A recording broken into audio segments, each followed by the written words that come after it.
大家好，我係潘主任。你有冇試過教到一半，發覺全班學生眼神呆滯，有人玩筆，有人望窗？你大叫專心啲，但通常維持唔到3分鐘。其實呢個唔係學生懶，而係佢哋嘅大腦已經認知過載。BBL 研究話俾我哋聽，學生嘅專注力大約係年齡加2分鐘。中學生通常唔會超過25分鐘。當大腦長時間接收單一頻率嘅資訊，多巴胺分泌會下降，大腦就會自動進入慳電模式。點樣幫佢哋叉反電？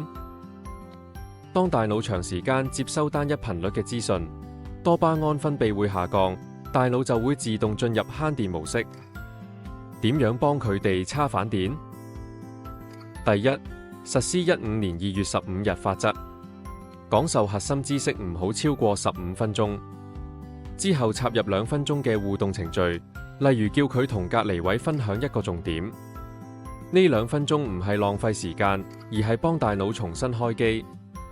呢2分鐘唔係浪費時間，而係幫大腦重新開機。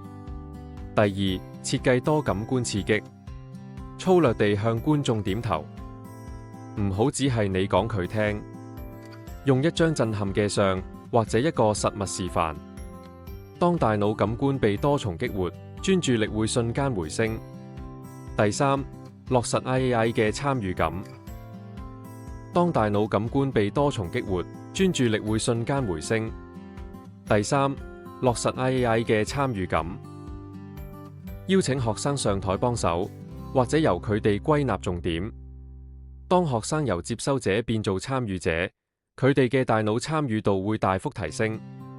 教學唔係要塞滿佢哋，而係要啟發佢哋。我係潘主任，我哋一齊掌握節奏，伴孩子成長。我哋下次見，謝謝大家。